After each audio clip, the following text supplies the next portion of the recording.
Olá, eu sou Luiz Otávio Siqueira do canal Fisiologia 3D. Sejam bem-vindos ao vídeo de Osteologia Ossos da Face. No vídeo anterior, a gente falou a respeito dos 8 ossos que formam o crânio. Neste vídeo, nós vamos continuar o estudo da osteologia, contudo, falaremos a respeito dos ossos que formam a face. Os ossos que formam a face são em número de 14, sendo 2 ossos zigomáticos, 2 ossos nasais, 2 ossos lacrimais, 2 maxilas, 2 mandíbulas, 2 conchas nasais inferiores, um palatino e um vômer. Bom, a princípio já pode achar estranho, né? 2 maxilas e 2 mandíbulas. Na verdade, tanto a maxila quanto a mandíbula, elas são unidas após o nascimento. Então eu tenho uma mandíbula e uma maxila do lado esquerdo e uma mandíbula e uma maxila do lado direito. E a união entre esses 2 ossos ocorrerá após o nascimento. Nós vamos ver isso nos ossos de uma criança. Então, alguns autores, eles consideram como sendo 2 maxilas e 2 mandíbulas. Embora, na prática, na vida adulta, obviamente, esses ossos eles são estudados como sendo um único osso.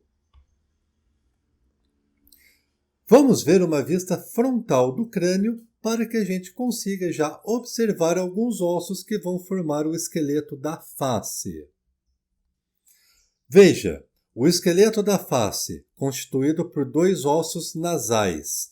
Esses ossos nasais são esses pequenos ossos que estão sendo articulados lateralmente com a maxila e, superior aos ossos nasais, localiza o osso frontal que nós já estudamos na aula anterior. Entre os 2 ossos nasais existe uma articulação sutural do tipo plana. Essas articulações nós vamos estudar posteriormente. O que os ossos nasais eles formam?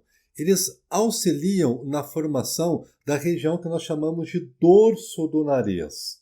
Assim, o dorso do nariz é formado por 2 componentes.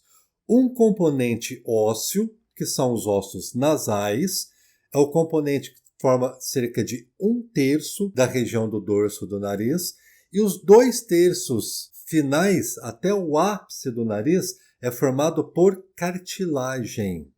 Então, o nariz é uma estrutura osteocartilagínea, formada tanto por ossos, quanto também por cartilagens.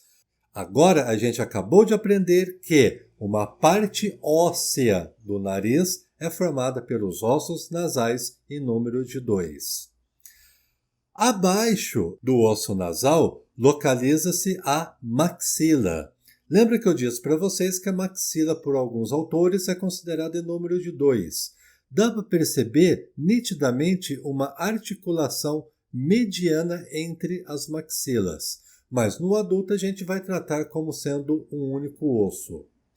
Essa maxila, ela apresenta também seios paranasais. Nós já vimos alguns seios paranasais em videoaulas anteriores. O seio paranasal, que é o seio frontal, e o seio esfenoidal. Também existem seios paranasais, que são os espaços aéreos, que vão amplificar a ressonância sonora e também participa da drenagem de líquido do nariz. Além disso, a maxila ela faz articulação com estruturas extremamente importantes chamadas de dentes. Existem aberturas na maxila, que são os alvéolos por meio do qual os dentes são articulados. São 32 dentes ao todo, sendo 16 dentes formando a arcada superior e 16 dentes formando a arcada inferior. Isso, obviamente, considerando sempre a dentição de um adulto.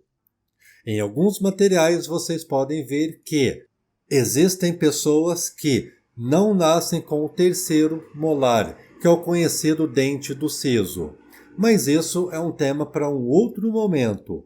Na anatomia típica tradicional, nós temos 16 dentes na arcada superior e 16 dentes na arcada inferior. Lateralmente às maxilas encontram-se os ossos zigomáticos. O osso zigomático, em número de 2, esse sim, com certeza em número de 2, um zigomático do lado esquerdo e um zigomático do lado direito. Esses ossos zigomáticos, eles formam aquelas proeminências da face que popularmente é conhecida como maçã do rosto. E abaixo, o osso mandíbula. O osso mandíbula é o único osso do crânio que possui uma articulação do tipo móvel. Este osso mandíbula, a gente vai fazer uma videoaula exclusiva para ele. Virando o crânio, vamos estudar os ossos da face numa vista lateral. Assim, os ossos nasais, esquerdo e direito, que nós já estudamos, que vai formar a região do dorso do nariz. O restante do nariz ele é formado por cartilagem. Nós não estamos vendo isso neste momento. O osso zigomático, que ele forma a região lateral da face. E perceba nessa figura que o osso zigomático ele comunica com o osso temporal. Na videoaula passada, nós falamos de um acidente ósseo do osso temporal, que seria o processo zigomático do osso temporal, que é esse pequeno prolongamento localizado na região escamosa do osso temporal. Esse processo ele articula com outro prolongamento do osso zigomático, que por sua vez chama processo temporal do osso zigomático. A união entre o osso zigomático e o osso temporal forma um arco ósseo, que não é tão visível nessa figura, que é chamado de arco zigomático. Inferior ao osso zigomático, localiza a maxila. Conforme já foi dito, a maxila vai abrigar a arcada dental superior. E abaixo da maxila, a mandíbula. A mandíbula é o único osso que apresenta uma articulação móvel. Essa mandíbula será tema de uma outra videoaula. Numa vista sagital mediana do crânio. O corte sagital, lembrando, é aquele que vai dividir a peça anatômica, no caso, a cabeça, em duas metades. Uma metade do lado esquerdo e outra metade do lado direito. Um corte sagital mediano é aquele que vai cortar exatamente ao meio o crânio, dando duas metades idênticas, uma do lado esquerdo e a outra do lado direito. Esta figura representa uma vista sagital mediana. Já falamos na videoaula anterior a respeito do osso etimoide. Eu disse que esse osso ele vai separar a cavidade encefálica em relação à cavidade nasal. A porção superior da cavidade nasal é chamada de teto da cavidade nasal. E a delimitação do teto da cavidade nasal com o soalho da cavidade encefálica se dá por uma placa óssea que é o crivo etimoidal. Falei também que do osso etimoide parte um outro acidente que é chamado de lâmina perpendicular. Essa lâmina perpendicular divide a cavidade nasal em duas câmeras, uma câmera do lado esquerdo e outra câmera do lado direito. Não somente o etimoide possui essa função, tal como um outro osso chamado de vômer. O vômer ele é um osso laminar que localiza medialmente no crânio e também participa, com auxílio do osso etimoide e também auxílio de cartilagens, da separação da cavidade nasal em duas câmeras. Outro osso que nós vamos estudar é a maxila. Já foi dito que a maxila abriga a arcada dental superior. Perceba a disposição da maxila.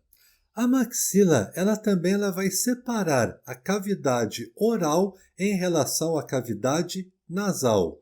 Dessa maneira, a parte superior da cavidade oral, que as pessoas chamam popularmente de céu da boca, nós vamos chamar de teto da boca. O teto da boca, ele é separado do soalho da cavidade nasal, ou seja, da parte inferior da cavidade nasal, por meio da maxila. Não somente a maxila, mas também o osso palatino participa da separação da cavidade nasal em relação à cavidade oral. Essa figura pode confundir um pouco, principalmente aquelas pessoas que estão vendo esse assunto pela primeira vez. Dá a impressão que o osso palatino é somente essa parte óssea, mas não. O osso palatino ele tem uma forma extremamente interessante que eu vou mostrar para vocês no próximo slide. Essa figura representa o osso palatino. Veja a forma extremamente particular deste osso. Alguns autores costumam dizer que este osso apresenta a forma assemelhada de uma letra L maiúscula. A porção inferior do osso palatino é a face palatina, aquela a qual nós já falamos, ela separa a cavidade oral em relação à cavidade nasal. Uma outra região do osso é a lâmina perpendicular. Essa lâmina ela ajuda na formação da porção lateral da cavidade nasal. E este osso ele vai terminar na região da órbita. Isso porque este acidente ósseo é chamado de processo orbital e ele contribui para a formação da parte lateral da órbita ocular. Então perceba que esse osso ele é extremamente interessante e apresenta vários acidentes ósseos e ajuda a formar diferentes regiões anatômicas da face, tanto na região oral, nasal e terminando pela região ocular. Por fim, o osso mandíbula. O osso mandíbula ele vai abrigar a arcada dental inferior e é o único osso de todo o crânio que nós estudamos que vai apresentar movimentação de grande amplitude. Esse osso mandíbula nós vamos deixar para uma próxima videoaula. Então, se você chegou até aqui, se você gostou da minha aula, por favor, deixe um like para mim. Se não for inscrito, se inscreva no canal e, se possível, divulgue o meu vídeo entre os seus colegas. Muito obrigado por assistir o meu vídeo e até o próximo vídeo de mandíbula.